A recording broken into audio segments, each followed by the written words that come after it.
I want to ask both of you this question. Let's just jump it forward. And let's, again, work off assumption. Michigan currently right now is ranked 4th. Their blood rival, Ohio State's 3rd. So you have 2 Big Ten teams following up behind 2 teams from the Jurassic Park and the SEC. If Michigan and Ohio State, if each of them just blaze a path forward until they meet each other and they play a 12-round, split decision battle, I think this year it's in Columbus. Is there an argument to be made that both of them go in just the same as if Georgia and Alabama blaze their way undefeated, battle each other, Clint, therein? Is it within reason, no matter what the rest of the country does, is it within reason that we could see 2 SEC teams and 2 Big Ten teams in the Final Four, even if an Oklahoma or a Clemson, maybe they stumble? Say Oklahoma and Clemson stumble, and obviously one of the SEC teams and one of the Big Ten teams has to stumble because they're going to see each other. But a one-loss Big Ten and a one-loss SEC team, would that not show they're stronger than anybody else? Darian, let's go to you, since it seems like it has hit you particularly different here.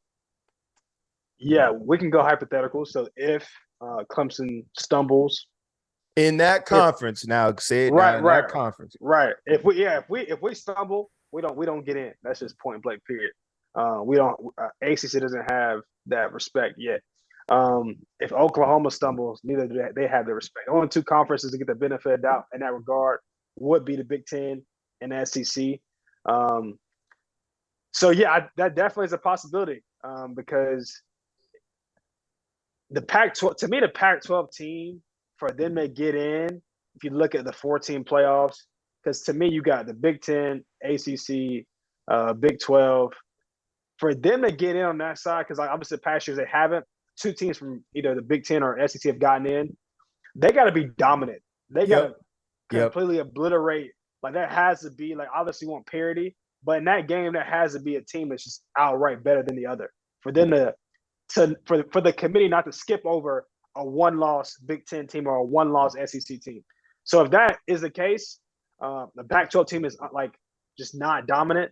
I could see that be a real contention upon, do we let 2 one-loss or one-loss Big Ten team and a one-loss SEC team get in?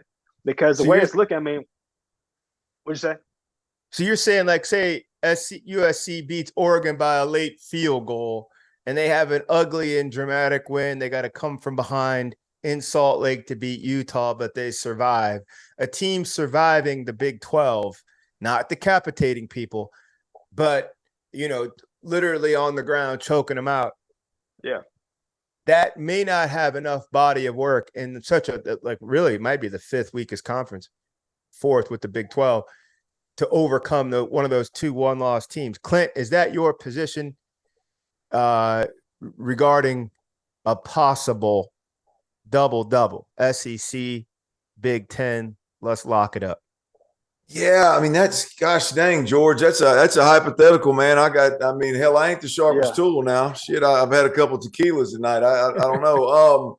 Look, I think here's the thing is, I believe this is a year where Alabama could be squeezed out. I don't typically believe that Alabama is a team that could be squeezed out, but this year I do. You go down to the wire with Texas. You mess around, and the last year they went down to the wire with a 6-6 Auburn team with the first year of Brian Harsin, which we now know was a cluster. You mess around and do that 2 or 3 times this year, and you don't win the SEC championship game, even though that may be your first loss, and that loss may be to Georgia. Obviously, that's what it would be. If that were to happen, I could see where a USC, or to your question, George, 2 Big Ten teams would then squeeze into the college football playoff. Now, gosh dang, could it be a 2 SEC, 2 Big Ten? That'd get awfully hairy. Now, I think the college football playoff, the college football playoff committee's bold. I don't know if they're that bold. I don't know if they're that bold either. Not that they're bold enough to put two of the same man. I don't know about two of the same. You know what I'm saying? They're that bold. But what And if they just if all four ride just like they are, none of them fall out of the top 5. You're right. Clemson gets in there with NC State, something wild happens, block field goal, whatever. Then they roll off of that one loss. Oklahoma gets in here, mixes it up with Baylor. Something wild happens. I can't believe it. They only have one loss. They roll from there after that one loss. But when you look across those conferences, there is not another monster really looking back at them. And if it'll have to be the surviving word is key. There's a difference. There is a middle ground between surviving and dominating that I think the other conferences can get in. But I think the Pac-12 is just always going to be surviving that conference. If Oklahoma can just prove to be good enough, the committee won't do that. And if Clemson can prove to be dominant enough, not completely dominant, but dominant enough, they'll get in. The question mark will be if everybody's surviving and these 4 teams are just dominating everybody up until they play each other. And then those games are the true like fourth quarter battle where it comes down to the last play. Then the committee's got their work cut out for them. They got their work. Look, I mean, look, guys, that would take – it could happen, yes, but that would take Clemson somehow messing the bed, Oklahoma messing the bed, USC messing the bed. I mean, it would take – in my opinion, it would take the stars to align, maybe even in a bigger way than they did last year for Cincinnati.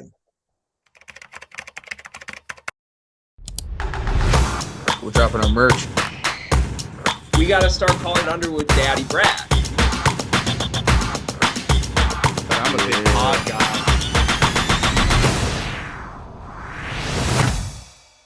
Breaking news. The Field of 68 has an online store, and it's your one-stop shop for the latest and greatest merch in college basketball and college football. You can find shirts to support your favorite team, make fun of your rival team, or boast Field of 68 catchphrases like Daddy Brad, Cussin' and Discussin', and the Star Heels. Go to www.fieldof68.shop today and enter promo code TOUCHDOWN for 20% off at checkout.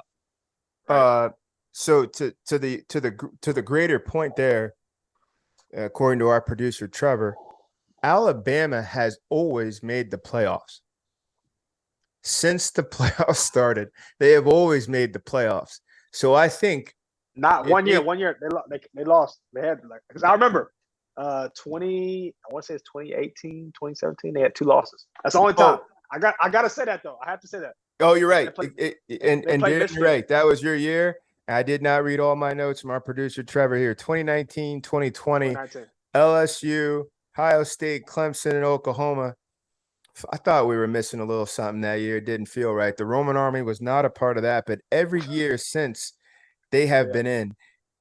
I just feel like if they come riding into town, kind of slumped over on that horse, but they're still on that horse, Clint, I feel like the committee is going to be like, what are we doing? This is Alabama. And for ratings purposes, the Roman Army, the White Walkers, and the Yankees and Red Sox of college football of Michigan and Ohio State, we want the parity. But if those 4 have a chokehold on the thing in the last year of a 4-team playoff, I think you'd be hard pressed not to give the people what they want. I think it really depends on what logo is sitting at number 5. Oh, nice. What brand is sitting at 5? Oklahoma State, your ass out. You ain't getting in. Who does have the juice? USC? USC, Clemson, Oklahoma. All 3. USC, Clemson. So if any of those are undefeated by no matter what means, if they won their last 5 games by field goals, they hop the 4th team? Yeah, you get in. I would think so. Damn. I would think so. The goose egg is stronger than the body of work. No. Well, yeah. I think that's we got that's a conversation. I can't go. My point is we just watched Alabama go toe to toe with Texas, who we don't know who the hell Texas is. Right. And so correct. If Alabama continues to go toe to toe with suspect teams, the body of work is not as strong as it has been in the past, is my point. Right. Finishing up on this big on the Big Ten East, Michigan, top 5 in the nation, offense and defense. Ohio State remains in the top 3, even though they haven't been at full health. And the Nittany Lions, we are Nittany Lions, Christian Hackenberg's alma mater, have roared from being unranked to now 14th in the country after an impressive knockout. It was really a first half knockout of Auburn down there at Jordan Hare.